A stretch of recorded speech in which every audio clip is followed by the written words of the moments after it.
नमस्कार साथियों, स्वागत है आपका एक बार फिर आपके अपने YouTube channel train the traders TTT पर। लर्न टू अर्न, अब लॉस होगा बंद।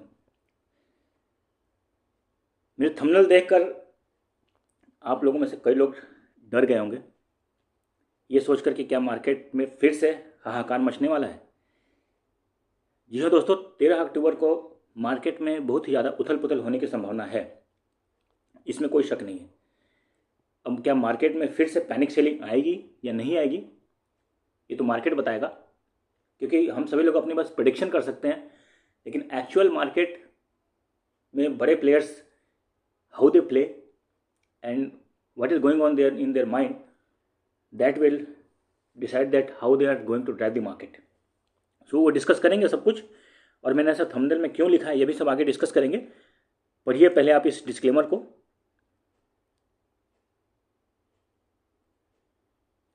ओके, आज हम बात करेंगे थोड़ी जियो पॉलिटिक्स की। जैसा मैंने आपको पहले भी बताया था कि मैं अपने चैनल पर आपको जियो पॉलिटिक्स से रिलेटेड भी कुछ इन्फॉर्मेशन दूंगा जो कि स्टॉक मार्केट से रिलेटेड है और जो स्टॉक मार्केट के मूवमेंट को ड्राइव कर सकती हैं। तो सबसे पहले अभी ट्रंप ने शुक्रवार को चाइना के ऊपर में कुछ 100% टैरिफ लगाने की बात की थी। अब ये क्यों की थी? क्योंकि चाइना ने बोला था कि हम रेयर मेटल्स को बैन कर देंगे, एक्सपोर्ट बैन करेंगे। अभी इनका इम्पैक्ट ये पड़ेगा कि China is one of the biggest supplier of all the rare earth metals, ठीक है, जिसमें कि आपके लिथियम्स वगैरह हैं, सेमीकंडक्टर्स में यूज़ करने वाले कुछ सामान हैं। सो उन सब चीज़ों पे बैन होने से इम्पैक्ट क्या पड़ेगा? आपके जो ईवीज़ हैं, जो टेक्नोलॉजीज़ वाले सामान हैं, उन सबों पे इम्पैक्ट पड़ेगा। और आप सभी को पता है कि इन सब चीज़ों पे आजकल पूरा का पूरा वर्ल्ड डिपेंडेंट है। सो इस चीज़ की वजह से प्रेसिडेंट ट्रंप ने क्या बोला कि चाइना पर वो टैरिफ बढ़ाएगा। अब इसकी वजह से क्या हुआ है कि जो वर्ल्ड के जो मार्केट्स हैं उनमें पैनिक आई है। यूएस के खुद के मार्केट जो हैं वो काफ़ी ज़्यादा इम्पैक्ट दिखाया है उन्होंने, और जो उनके जो प्राइमरी इंडेक्सेस हैं नैस्डैक्स वगैरह, उसमें काफ़ी गिरावट आई है, 500-600 पॉइंट तक की भी गिरावट आई है। और जो हमारी जो गिफ्ट निफ्टी है उसमें भी ऑलमोस्ट 150 पॉइंट की गिरावट देखने को मिली है। सो इन सबों का इम्पैक्ट हमारे मार्केट पर भी पड़ेगा। कितना पड़ेगा ये तो मंडे को पता चलेगा, लेकिन आप इस चीज़ के लिए तैयार रह सकते हैं कि मार्केट में इसका इम्पैक्ट पड़ने वाला है। दोस्तों ये देखिए, मार्केट ना ये अभी आप देख रहे होगे कि पिछले 7-8 महीने से, मतलब आप लगा लीजिए 2025 से की शुरुआत से मार्केट में बहुत ज़्यादा वॉलेटिलिटी देखने को मिली है। सो इसलिए जो आपका ओवरऑल स्टॉक भी, जो पोर्टफोलियो जो लोग स्टॉक में इन्वेस्ट करते हैं वो देखे होंगे कि मार्केट में जितना रिटर्न उनको मिलना चाहिए था वो रिटर्न नहीं मिल पाया। मार्केट एक समय पर 26,000 तक भी पहुंचा था और इसके ऊपर भी गया था, ठीक है ना, 26,000 से ऊपर भी गया था। और अभी आज मार्केट आपका कहाँ है? 25,330 के आसपास में है, ठीक है। और ये मार्केट एक समय पर 21,000 के आसपास भी पहुंचा था। सो आप देख लीजिए कि मार्केट में कितनी वॉलेटिलिटी है। और पिछले एक साल में इन स्टॉक मार्केट ने अपने इन्वेस्टर्स को कुछ बना कर दिया नहीं है। सो कल मैं एक और वीडियो बनाऊंगा जो मैं पूरे आपको स्टॉक्स की एनालिसिस करूंगा, जिसमें कि मतलब कंपनी के स्पेसिफिक तो मैं नहीं जाऊंगा, बिकॉज वो सेबी गाइडलाइन के हिसाब से सही नहीं है, परमिटेड नहीं है। लेकिन स्टॉक मार्केट में पिछले एक साल में इस वॉलेटिलिटी में इन्वेस्टर्स को कितना रिटर्न मिला है या म्यूचुअल फंड्स में कितना रिटर्न मिला है, ये आपको ज़रूर पता चल जाएगा, जिससे कि आप आगे फ्यूचर में ब्लाइंडली कोई डिसीजन नहीं लेंगे। क्योंकि देखिए ये अभी आगे अगले 1-1.5 साल तक ऐसे ही चलने वाला है, ठीक है। इंडियन स्टॉक मार्केट ऑलरेडी बहुत ही ज़्यादा ओवर प्राइस थी। सो मेरा मानना है, मैं गलत हो सकता हूँ, मेरा ये मानना है कि मार्केट में अभी ये जो अगले एक साल तक 24,000 से 26,000 तक के बीच में एवरेज इतना चलेगा। हाँ, ये हो सकता है कि अगले साल बजट का समय और 500,000 पॉइंट की रैली हमें देखने को मिल जाए, ठीक है। और मेरा दूसरा प्रेडिक्शन ये भी है कि अगर कल की गिरावट में मार्केट, मंडे की गिरावट में अगर मार्केट गिरती है तो उसके बाद वो और 500 पॉइंट जाके फिर वहाँ से बाउंस तो पक्का करेगी। ठीक है। सो अब कब करेगी ये देखने वाली बात रहेगी। मेरा ये मानना है कि अगले 1.5 से 2 महीने में फिर इस लेवल को टच मार्केट करने जरूर आएगा, ठीक है। सो ये हो गया ट्रम्प टैरिफ की बात। और पिछले साल जब ट्रम्प ने, पिछले साल नहीं सॉरी, इसी अप्रैल में जब ट्रम्प ने ये जो टैरिफ वार शुरू किया था पूरे वर्ल्ड के खिलाफ, तो उस दिन भी बहुत ही ज़्यादा पैनिक सेलिंग आई थी, मार्केट गिरा ही बहुत नीचे था। तो ये मैं आपको चार्ट पर दिखाऊंगा और चार्ट पर समझाऊंगा भी, ताकि आपको इस सिचुएशन में पैनिक ना होकर कैसे एक वाइज डिसीजन लेना है, सो दैट कि आप अपने पोर्टफोलियो में जो है अपने लॉस को मैनेज कर सकें, ठीक है दोस्तों। दूसरा जो एक इम्पॉर्टेंट इवेंट हुआ है वो है इजराइल गाजा कन्फ्लिक्ट। इसमें क्या हुआ है कि इजराइल गाजा में अभी ये पीस हो चुका है। सो एक तरह से इस मिडिल ईस्ट वगैरह के जो इश्यूज है उसमें थोड़ी सी स्टेबिलिटी आई है। और इसकी वजह से क्या हुआ है कि क्रूड के जो प्राइस हैं, ये 10 तारीख को ये हुआ था, तो और 9 तारीख से इसकी सीज फायर की टॉक्स वगैरह शुरू हो गए थे। सो उस दिन से मार्केट क्रूड ऑयल जो कमोडिटी में जो ट्रेडिंग होता है उसकी थोड़ी सी स्टेबिलिटी की वजह से रेट्स गिरे थे। क्योंकि मार्केट देखिए क्या होता है, मैंने क्या बताया था कि मार्केट एक तो वॉलेटिलिटी को लेकर अपने प्राइसिंग करता है, और एक उसकी जो एक्चुअल प्राइस होती है किसी भी स्टॉक की होगी या फिर किसी कमोडिटी की होगी, उसके हिसाब से अपनी प्राइसिंग करके चलता है उस मंथ का। सो अब इस वॉलेटिलिटी की वजह से क्या हुआ कि ये जो इंटरनेशनल मार्केट्स और इंटरनेशनल सिचुएशंस की, जियो पॉलिटिकल सिचुएशंस की वजह से जो इसके जो प्राइस पंप अप हो रखे थे वो डाउन हुए हैं। तो वो क्रूड वहाँ से कुछ 300-350 पॉइंट नीचे अपने लेवल से आया है 10 तारीख को, 10 और 11 तारीख को, 9 और 10 तारीख को। सो ये इसके इम्प्लीकेशंस हैं। तीसरा एक बहुत ही बड़ा इवेंट, वैसे तो छोटे मोटे बहुत सारे इवेंट चल रहे हैं, लेकिन जो हमें जिन पर नज़र रखनी चाहिए अपने स्टॉक मार्केट में इन्वेस्टिंग और ट्रेडिंग को ध्यान में रखते हुए, एक है रशिया यूक्रेन वॉर। इसका अभी कुछ नहीं होने वाला है, ये भी ऐसे चलता रहेगा, ठीक है। सो अगर यहाँ भी स्टेबिलिटी आती है तो इससे फिर से कुछ कमोडिटीज़ के प्राइसेस पर, खास करके क्रूड वगैरह के प्राइसेस पर फ़र्क पड़ेंगे, क्योंकि Russia is one of the biggest supplier of crude oil. और आपको बीच में पता होगा कि यूएस ने इंडिया पर भी इसलिए टैरिफ बढ़ाए हैं क्योंकि इंडिया रशिया से बहुत ज़्यादा तेल खरीद रहा था। और इंडिया क्यों खरीद रहा था? क्योंकि इंडिया को चीप ऑयल मिल रहे थे रशिया से।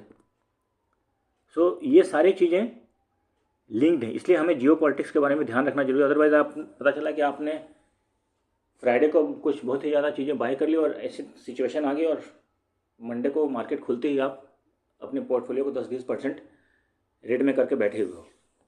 सो फिर बहुत झटका लगता है। सो इसलिए इन सब चीज़ों को ध्यान देना ज़रूरी है। सो अब ये इंडेक्सेस मैंने क्या बताया, इंडेक्सेस पर क्या इम्पैक्ट इसका पड़ा है।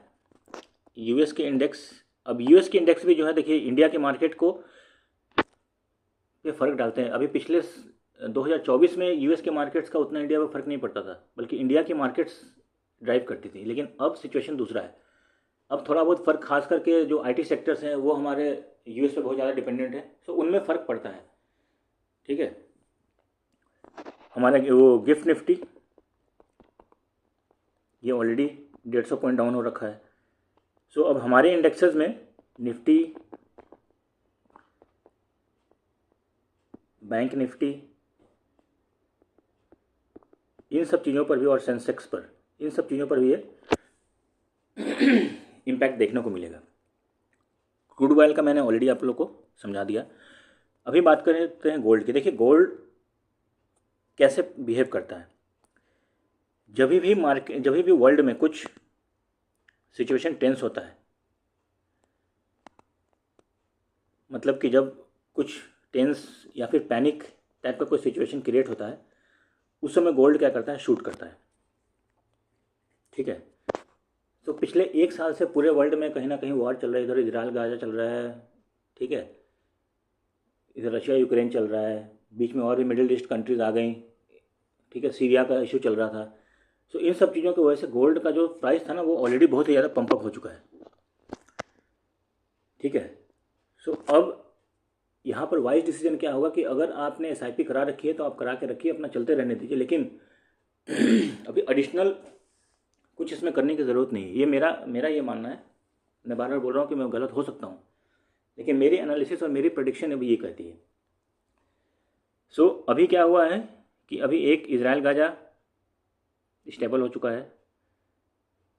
ट्रंप के टैरिफ से थोड़ी सी पैनिक आएगी, बट वो फिर मार्केट रिकवर कर जाएगी, क्योंकि मार्केट को अभी ट्रंप के स्टेटमेंट्स की आदत पड़ चुकी है। ठीक है। सो और मार्केट ने अभी उसको भी तैयार कर, जैसे कि कोरोना में जब पहली वेव आई थी तो पैनिक हो गए थे लोग।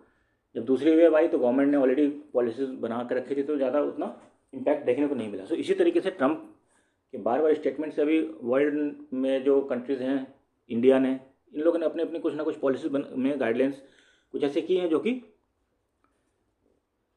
इसको हैंडल करने के लिए कैपेबल हैं। ठीक है। सो इसलिए उतनी पैनिक होने की अभी ज़रूरत नहीं है। गोल्ड का मैंने आप लोगों को एक्सप्लेन कर दिया कि गोल्ड में अभी क्या होगा कि हो सकता है कि दिवाली तक इसमें और रैली आए, उसके बाद चांसेस हैं कि यहाँ से थोड़ा सा सेल ऑफ देखने को गोल्ड में मिलेगा। ओके। सो अब इतने सारे जब चीज़ें मार्केट में और दुनिया में चल रही हैं, तो फिर आपको करना क्या है? अब आपको करना क्या है, मैंने आप लोग को अपने 10 तारीख के वीडियो में बताया था कि अभी आपको इस समय करना क्या है और पोर्टफोलियो को मैनेज कैसे करना है। देखिए, अगर आपके पास 1 लाख रुपए हैं, 10% आप ETF में लगाइए। अगर मार्केट गैप डाउन खुलता है 200 पॉइंट के 300 पॉइंट के आसपास में, तो आपको निफ्टी की 20 वगैरह खरीद लेनी है। ठीक है। स्टॉक्स में आप तभी अभी इन्वेस्ट कीजिए जब कि वो स्टॉक फिर से परफॉर्मेंस में आ जाए। ऑप्शंस में आपको, जैसे मैंने बताया था कि आप अपने को अपने 20% या 10% कैपिटल रखना है, लेकिन ट्रेड कितने से करना है? 10% से करना है। और इस समय जो आपके लिए सबसे जो बेहतरीन स्ट्रेटजी रहेगी वो रहेगी हेजिंग की। तो अगर आपके पास 5,000 रुपये हैं, सो इसमें आप 80 से 100 रुपये का प्रीमियम खरीदिए, PE साइड और CE साइड, दोनों साइड की तरफ। तो टोटल आपने 4,000 रुपये लगाए। और ऐसे मार्केट में, जबकि मार्केट इन सब वजहों से डाउन होता है, सो वो मार्केट या तो उस दिन रिएक्शन देगा या तो फिर अगले दिन रिएक्शन देगा। सो इसमें वाइज स्ट्रेटजी क्या है कि मार्केट को थोड़ा सा वेट करें, जबकि वो इतना गैप डाउन खोलने के बाद में अगर स्टेबल होता है तो फिर जो आपकी जो है वो जो थीटा डीके वाला जो इम्पैक्ट है वो खत्म हो जाए। और बेस्ट है कि आप अगले एक्सपायरी का ट्रेड करें। अब ये जो आपने देखिए, जैसा कि मैंने समझाया कि अगर 500 का 10% अगर आप रोज़ 5,000 का 10% अगर आप रोज़ निकाल लेते हैं, ठीक है, तो आपको 400 से 500 रुपये 10% के हिसाब से बनेंगे। और 20 दिन की अगर आप ट्रेडिंग करेंगे तो आपको 10,000 रुपये मिलेंगे। अगर 1-2 दिन आपको लॉस भी हो गया तो भी आप 8,000 रुपये तो निकाल सकते हैं एक महीने में। और महीने में अगर 12 महीने अगर होते हैं तो आप जनरली 1 लाख रुपये अगर लेकर आए तो आप 1 लाख रुपये अपना बना सकते हैं विदाउट एनी टेंशन। तो ये आपकी ओवरऑल स्ट्रेटजी अभी रहनी चाहिए। और मैंने पहले ही बताया था कि अक्टूबर महीना वोलेटाइल होने वाला है। अगर नहीं किसी को विश्वास हो रहा तो मेरे पीछे की वीडियोस आप जाकर एक बार ज़रूर देखें, तो आपको पता चले कि मेरे एनालिसिस किस तरीके की हो रही है। ओके दोस्तों, तो ये देखिए, ये 1 डे का चार्ट है। ठीक है। और ये जीरोधा का चार्ट मैं इस्तेमाल कर रहा हूँ। अब यहाँ पर आप देखिए, जब प्रेसिडेंट ट्रंप ने जब पिछली बार स्टेटमेंट दिया था टैरिफ के बारे में, टैरिफ इंक्रीज़ के बारे में, सो उस समय क्या हुआ था, मार्केट समवेयर 23,000 के आसपास में था। इस तरफ यहाँ पर क्लोज हुआ था। और देखिए 23,000 से सीधे मार्केट कहाँ पर खुला था, ऑलमोस्ट ये 22,000 समथिंग के पे उस दिन खुला था। लेकिन उसी दिन फिर वो मार्केट कुछ पॉइंट्स रिकवर भी किया था और फिर दूसरे दिन भी गैप अप होकर रिकवर कर चुका था। ठीक है। ये बात और है कि मार्केट गिरने को बहुत एक ही दिन में गिर जाता है, लेकिन रिकवर करने में उसको 2-3 दिन उस पॉइंट्स को रिकवर करने में लग जाते हैं। तो ये आपको ध्यान देना है। अब यहाँ पर जिन लोगों ने बाई किया होगा वो आज बहुत ही अच्छे प्रॉफिट बनाकर गए होंगे, और जिन लोगों ने पैनिक में आकर सेल कर दिया होगा वो अभी पछता रहे होंगे। सो ऐसे सिचुएशंस में आपको घबराना नहीं है। ऐसे सिचुएशंस में आपको अपना दिमाग से काम लेना, और ऐसे ही समय पर आपको हेजिंग वाली जो स्ट्रेटजी है ये बहुत ही ज़्यादा प्रॉफिट देती है, क्योंकि मार्केट जब यहाँ से रिएक्ट करता है ना तो बहुत फास्ट रिएक्ट करता है, चाहे ऊपर जाए या फिर नीचे जाए। सो ऐसे ही अभी क्या होगा कि मंडे को भी मार्केट इस लेवल के आसपास में खुलेगा जहाँ पे कि एक बहुत ही स्ट्रॉन्ग सपोर्ट है। तो ये हम आगे चार्ट पर देखते हैं कि अभी मंडे को मार्केट में क्या होने की संभावना है। तो हम चलते हैं अभी 15 मिनट के चार्ट पे। देखिए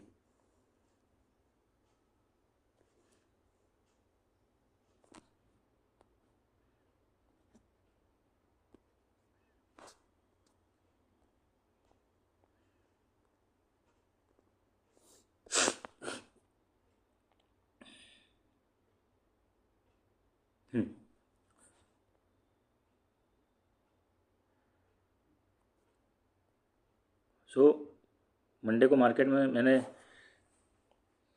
बताया था कि बुलिश सेंटिमेंट में रह सकता है और एक लेवल भी दिए थे, वो भी आप जाकर देख लीजिएगा कि अगर 25,200 के ऊपर रहता है तो 60-70 पॉइंट ट्रेल कीजिए। ठीक है। सो फर्स्ट ब्रेकआउट ये ऑलमोस्ट ये इस समय इसने दिया था 12 बजे के आसपास, और देखो फिर कहाँ पर जाकर कंसोलिडेट हो रहा है। तो 60-70 पॉइंट लेने के बाद फर्स्ट टारगेट आपको बुक कराना चाहिए।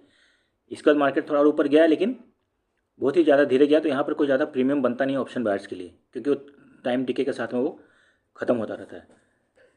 अब अगर हम गिफ्ट निफ्टी के हिसाब से देखें कि मार्केट कहाँ पर खुल सकता है, सो अगर हम 150 पॉइंट यहाँ से ले लें जब मार्केट क्लोज हुआ था, सो ये ऑलमोस्ट 25,120 के आसपास में खुल रहा है।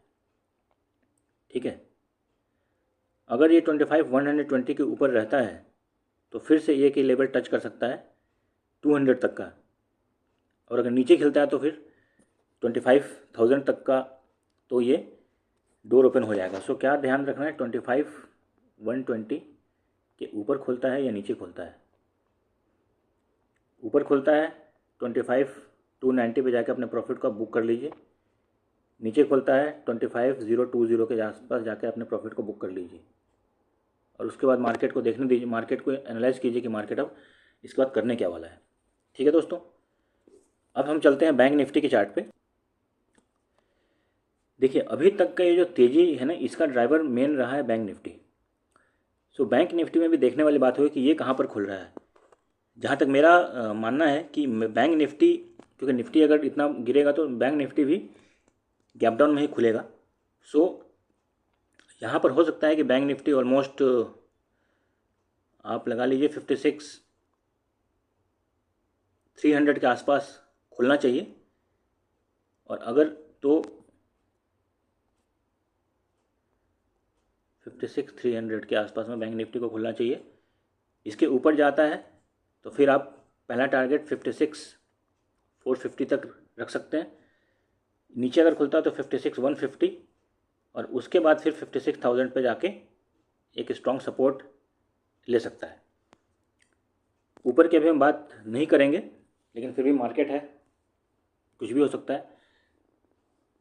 बहुत सारी चीज़ें उस दिन मार्केट खुलने के बाद ही पता चलेगी, क्योंकि ऐसे वोलेटाइल सिचुएशंस में जो चार्ट देखते हैं और जो अभी तक इन्फॉर्मेशन मिली उसके हिसाब से तो ये हो सकता है। अब चलते हैं सेंसेक्स के चार्ट पे, वहाँ पे क्या होने वाला है। हाँ, तो अगर निफ्टी 150 पॉइंट अगर नीचे जाएगा तो ये 400-450 पॉइंट नीचे खुलेगा। सो मेरा ये मानना है कि 82,000 के आसपास में कहीं ये खुलेगा।